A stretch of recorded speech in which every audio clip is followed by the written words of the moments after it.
जय हिंद। आप सभी का स्वागत है आपके अपने YouTube चैनल बिनौटी टीचिंग सेंटर में। तो आज हम लोग उपस्थित हैं अपने केमिस्ट्री के दूसरे क्लास में, यानी इस सप्ताह के केमिस्ट्री के दूसरे क्लास में। Welcome to all guys in your chemistry classes. थोड़ा समय की पाबंदी और समय न मिल पाने के कारण आप लोगों का वीडियो जो है वो अल्टरनेट आ रहा है, एक दिन बाद आ रहा है और 4-5 दिन तक लगभग यही शेड्यूल रहेगा। आप लोगों का अल्टरनेट वीडियो आएगा, लेकिन आप लोगों को ये ध्यान रखना है कि 1 जुलाई से आप लोगों का कंटिन्यू वीडियो आएगा और हो सकता है कि ऑल सब्जेक्ट का भी वीडियो आप लोगों के सामने अपलोड होता हुआ दिखाई दे। तो जुड़े रहिए और साथ साथ पढ़ते भी रहिए, मेहनत करते रहिए, क्योंकि आगे आप लोगों को एग्ज़ाम 2024 दिखाई दे रहा है। तो मेहनत करते रहिए और हमारे साथ जुड़े रहिए, गारंटी है आप लोगों का रिजल्ट अच्छा आएगा। जो भी इस चैनल को पहली बार देख रहे हैं, चैनल को सब्सक्राइब करेंगे तथा जो सब्सक्राइब कर चुके हैं ज़्यादा से ज़्यादा अपने सर्कल में शेयर करेंगे तथा वीडियो को लाइक भी करेंगे। हम अभी पढ़ रहे हैं अपना chapter 3 metal and non metal, that means धातु और अधातु। हम लोगों ने अभी तक पढ़ा है कि धातु कर्म के सिद्धांत कौन कौन से हो, जिसमें हम लोगों ने 3 सिद्धांतों के बारे में पढ़ा, अपर, मिडिल एंड लोअर। ऊपरी भाग, मध्य भाग तथा निचला भाग। ऊपरी भाग अधिक क्रियाशील होने के कारण इनका विद्युत अपघटन होता है। मध्य भाग मंद क्रियाशील होने के कारण इनका निस्तापन यानी सेलिनेशन या रोस्टिंग होता है। और तीसरा भाग जो होता है वो कम क्रियाशील होता है, इसलिए उनका रोस्टिंग करते हैं। ये आप लोग कंफर्म हो चुके हैं। इसके पहले वाले क्लास में मैंने आप लोगों को धातु कर्म के सिद्धांतों के बारे में पढ़ाया था। चलिए, तो आज का जो हमारा टॉपिक है आप लोगों को सामने दिखाई दे रहा होगा, मेटरोलॉजी ऑपरेशंस, दैट मीन्स धातु कर्मीय उपकर्म। यानी इसमें हम किस प्रकार से कौन कौन विधियों के द्वारा किसी धातु को किस प्रकार से धातु यानी अयस्कों से धातु निकालने की जो प्रक्रिया है वो किस प्रकार होती है, इसी के बारे में आज हम लोग चर्चा करें। तो देखिए, धातु में प्रयुक्त विभिन्न चरण निम्नलिखित हैं। धातु कर्म में कौन कौन से चरणों को, कौन कौन से स्टेप्स को हम लोग करते हैं ताकि हमें धातु मिल जाए, तो आपको सामने दिखाई दे रहा होगा, बोर्ड पे लिखा हुआ है। सबसे पहला है अयस्क का सांद्रण। अयस्क का सांद्रण, that means dressing of ore. सबसे पहले हम अयस्कों के सांद्रण करते हैं। अयस्क का सांद्रण करने का मतलब, मैंने जब आपको धातु कर्म पढ़ाया था तो उसके स्टेप बताए थे, 7 स्टेप। उसमें एक था dressing of ore, that means अयस्क का सांद्रण। दैट मीन्स अशुद्ध अयस्क, जब जमीन के नीचे या समुद्री जल से जब अयस्क को निकाला जाता है तो उसमें बहुत सारे इम्प्योर सब्सटेंस होते हैं, अशुद्धियां होती हैं। उनको क्या करते हैं हम लोग, निकालने की जो विधि होती है उसी को हम लोग ड्रेसिंग ऑफ ओर कहते हैं, दैट मीन्स अयस्क का सांद्रण कहते हैं। पहला हमारा हो गया अयस्क का सांद्रण, यानी हम खदान से निकले हुए अयस्कों को साफ कर लेंगे। उसके बाद दूसरा, सांद्रित अयस्क का धातु के ऑक्साइड में परिवर्तन, यानी जो हम जब अयस्क को शुद्ध कर लेंगे, उसके जो भी अशुद्धियां निकाल लेंगे, तो उसको क्या करते हैं, फिर हम उसके धातु के ऑक्साइड में बदलते हैं। यानी उस अयस्क को क्या करते हैं, चेंज इन ऑक्साइड्स यानी conversion of constructed ores into oxide of metal. यानी हम क्या करते हैं, सांद्रित अयस्क को उसके ऑक्साइड में बदल देते हैं। ये इसका दूसरा स्टेप, यानी इसका दूसरा उपक्रम है, ऑपरेशन है। तीसरा हमारा क्या है कि धातु के ऑक्साइड से धातु का निष्कर्षण। अब क्या करते हैं कि पहले सांद्रण किए, उसके बाद ऑक्साइड में बदले, ऑक्साइड में बदलने के बाद उसे हम धातु निकालते हैं, यानी extraction of metal from metal oxide, यानी धात्विक ऑक्साइड से धातु निकालते हैं। और चौथा और लास्ट होता है धातु का शोधन। क्या होता है, धातु का शोधन, दैट मीन्स मेटल रिफाइनिंग। यानी हम जब धातु निकल जाती है तो उसको और अच्छी तरह से शुद्ध करते हैं, रिफाइन करते हैं, और उसके बाद हमें हमारा मेटल या धातु मिल जाता है। तो ये हम लोग आज पढ़ेंगे अपने क्लास में धातु कर्मीय उपक्रम में। तो आज हम सिर्फ पढ़ेंगे अयस्क का सांद्रण। हम क्या पढ़ेंगे, अयस्क का सांद्रण, ड्रेसिंग ऑफ ओर। इसमें 4 ऑपरेशन होते हैं, तो पहले एक एक करके पढ़ेंगे। तो मैंने एक साथ इसलिए लिखा कि ये 4 होते हैं, आपको कंफर्म होना चाहिए। उसके बाद हम लोग क्या करेंगे, एक एक करके पढ़ेंगे। तो इसको नोट कर लीजिए। उसके बाद हम शुरू करते हैं। हमारा अयस्क का सांद्रण किन किन विधियों द्वारा किया जाता है उसके बारे में लिखेंगे और समझेंगे भी।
जैसा कि हम लोग अभी पढ़ रहे हैं कि धातु कर्म के कौन कौन से उपकर्म होते हैं या धातु कर्मीय उपकर्म के बारे में, मेट्रोलॉजी ऑपरेशन के बारे में, जिसमें हमारे 4 पॉइंट है। 4 पॉइंट में हमारा पहला है अयस्क का सांद्रण, ड्रेसिंग ऑफ ओर। तो चलते हैं कि अयस्क के सांद्रण की कौन कौन सी विधियां होती हैं, how many steps in dressing of ore, यानी अयस्क के सांद्रण में कौन कौन से ऐसे चरण होते हैं जिनके द्वारा अयस्कों के अशुद्धियों को उनसे बाहर निकाला जाता है। तो इसमें सबसे पहला आता है हमारा हाथों से चुनकर हैंड पिकिंग, यानी अयस्कों में जो बड़ी बड़ी अशुद्धियां होती हैं उनको क्या किया जाता है कि हाथों से चुनकर निकाल लिया जाता है। क्या किया जाता है? हाथों से चुनकर निकाल लिया जाता है। जो बड़ी बड़ी अशुद्धियां होती हैं उनको हाथों से चुनकर निकाल लेते हैं और अयस्क के टुकड़ों को क्रशर में क्या किया जाता है? डालते हैं। क्रशर में डालने के बाद ये छोटे छोटे टुकड़ों में विभक्त हो जाता है। उसके बाद अयस्क को क्या करते हैं, जब पहले क्या करते हैं कि जो हमें अशुद्धियां दिखती हैं, इम्प्योरिटीज दिखती हैं ओर्स में, उसको अपने हाथों से ही क्या करते हैं? चुन लेते हैं, पिकिंग कर लेते हैं, हाथों से चुनकर निकाल लेते हैं। उसके बाद उसको क्रशर में डालते हैं। क्रशर में डालने के बाद वो क्या होता है? टूट जाता है। क्या करते हैं? उसको टुकड़ों में बांट देते हैं, टुकड़ों में तोड़ देते हैं। उसके बाद अयस्क के चूर्ण को स्टैंप मिल में क्या करते हैं? स्टैंप मिल में डालते हैं, जिससे अयस्क क्या होता है?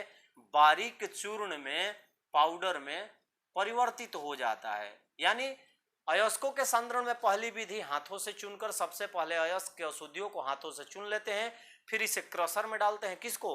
अयस्क को। अशुद्धियों को बाहर फेंक देते हैं, अयस्क को क्रशर में डालते हैं, ये उसे टुकड़ों में तोड़ देता है। उसके बाद अयस्क को स्टेम मिल में डालते हैं। स्टेम मिल में वो बारीक चूर्ण पाउडर की तरह हो जाता है।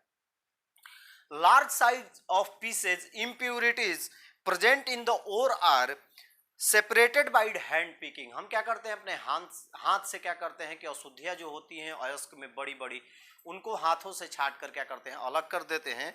Now the pieces ore are put in the crusher. उसके बाद क्रशर में उसको डालते हैं, which breaks these piece and the break into powder. After that the ore gets converted into very fine from when the crushed of the ore input in the stem mill।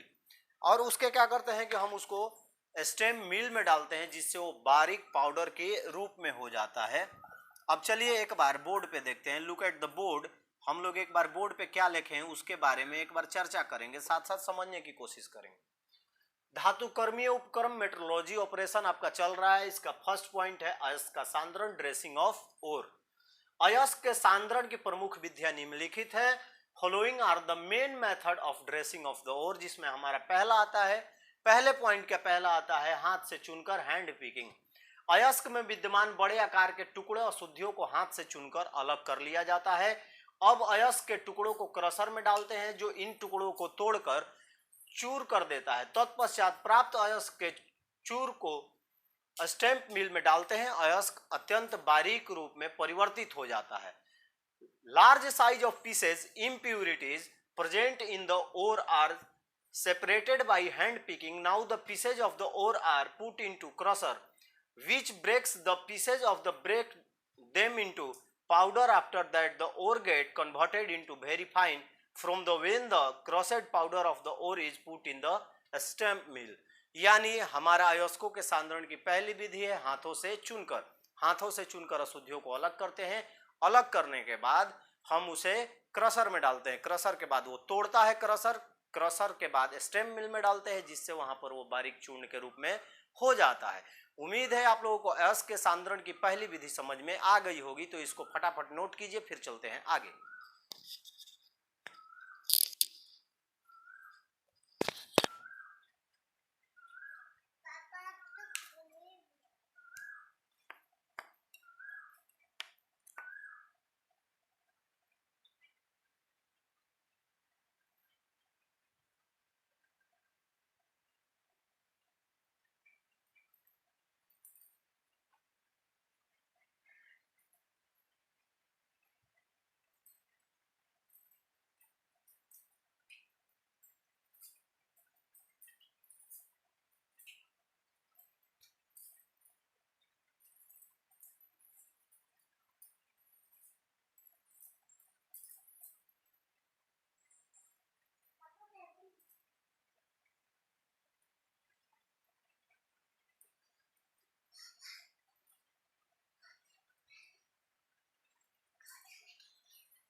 जैसा कि आप लोगों को पता है कि हम लोग अभी पढ़ रहे हैं method of dressing of the ore, that means अयस्क के सांद्रण की विधियां, जिसमें हमने पहला पढ़ लिया हैंड पेकिंग यानी हाथ से चुनकर, यानी किस प्रकार से अयस्क जब निकलते हैं हमारे मिट्टी के अंदर से या जल से, समुद्री जलों के माध्यम से, तो उसको किस प्रकार शुद्ध किया जाता है, उन्हीं मेथड्स के बारे में हम लोग अभी तक पढ़ रहे हैं। तो इसमें हमारा दूसरा आता है गुरुत्व पृथक्करण विधि, यानी गुरुत्व पृथक्करण विधि, ग्रेविटी सेपरेशन मेथड। यानी इसमें क्या होता है कि यह विधि वैसे अयस्कों के लिए प्रयुक्त की जाती है या यूज किया जाता है जिसमें अशुद्धियां जो होती हैं वो अयस्क से हल्के होते हैं। अशुद्धियां क्या होती है, इम्प्यूरिटीज जो होती हैं वो हल्की होती हैं अयस्क के। अब इसमें क्या किया जाता है कि देखिए, सबसे पहले अयस्क के कण उसमें उपस्थित अपद्रव्यों से भारी होते हैं। अयस्क भारी होगा, अशुद्धियां हल्की होंगी। अब अयस्क को क्या किया जाएगा कि अयस्क का जो चूर्ण रहता है उसको क्या करेंगे कि जल के साथ मिला देंगे और कई मेढ़ों वाले टेबल से गुजारते हैं। यानी एक टेबल रहती है जो कि वाइब्रेट करती है, कंपन करती है। मान के चलिए एक टेबल है,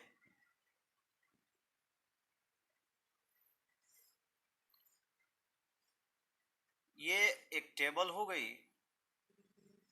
इससे क्या करते हैं हम, इस पे मेढ़ बनाते हैं, छोटा, फिर इससे बड़ा, फिर इससे बड़ा, फिर इससे बड़ा, फिर ऐसे करके क्या करते हैं, यहां से हम क्या करते हैं कि चूर्ण को, जो हमारा अयस्क है उसके पाउडर को क्या करते हैं, जल में घोल लेते हैं और यहां से प्रवाहित करते हैं, और ये क्या करता है, ये साथ साथ वाइब्रेट करता है, ये वाइब्रेट भी करता है, ये वाइब्रेट करते रहता है। और जैसे ही हम इस पे क्या करते हैं, मेढ़ों पे डालते हैं, किसको, जो जल में हम अयस्क के चूर्ण को मिलाए हैं उसको क्या करते हैं, इस मेढ़ों पर डालते हैं। किस मेढ़ पे, जो कंपन करने वाले टेबल पे हमने मेढ़ बना के रखे हैं उस पे डालते हैं। जैसे ही डालते हैं तो अयस्क क्या होता है, भारी होने की वजह से मेढ़ों के अंदर जमा हो जाता है। लेकिन जो अशुद्धियां होती हैं वो पानी के साथ कीचड़ बनाकर वो बाहर की ओर मेढ़ों के ऊपर से निकल जाती हैं। वो क्या होता है, मेढ़ों के ऊपर से निकल जाती हैं। यानी क्लियरिटी अपने दिमाग में रखिएगा कि ये विधि वैसे अयस्कों के लिए प्रयुक्त होती है जिसमें अशुद्धियां जो होती हैं वो अयस्कों से हल्की होती है। इन्हें कंपन करने वाली एक टेबल पर कई मेढ़ों वाले कंपन करने वाली टेबल से गुजारा जाता है। जैसे ही हम अयस्कों को डालते हैं उन मेढ़ों पे, तो भारी होने की वजह से उन मेढ़ों के बीच में अयस्क फंस जाते हैं, अयस्क क्या होते हैं, रुक जाते हैं। लेकिन हल्की होने की वजह से इम्प्यूरिटीज जो होती हैं, अशुद्धियां जो होती हैं, वो इससे क्या होती है, कीचड़ के साथ बाहर निकल जाती हैं। तो आप लोगों को उम्मीद है कि समझ में आ गया होगा कि गुरुत्व पृथक्करण विधि द्वारा ड्रेसिंग ऑफ ओर कैसे किया जाता है। एक बार बोर्ड पे नजर डालते हैं। दूसरी विधि हमारी गुरुत्व पृथक्करण विधि, ग्रेविटी सेपरेशन मेथड। यह विधि वैसे अयस्कों के लिए प्रयुक्त होती है जिसमें अयस्क के कण उनमें उपस्थित अपद्रव्यों, अशुद्धियों से भारी होते हैं। अयस्क के चूर्ण को जल के साथ मिलाकर उसे कई मेढ़ों से युक्त एक कंपन करने वाले टेबल से होकर प्रवाहित करते हैं। ऐसा करने से अयस्क के भारी कण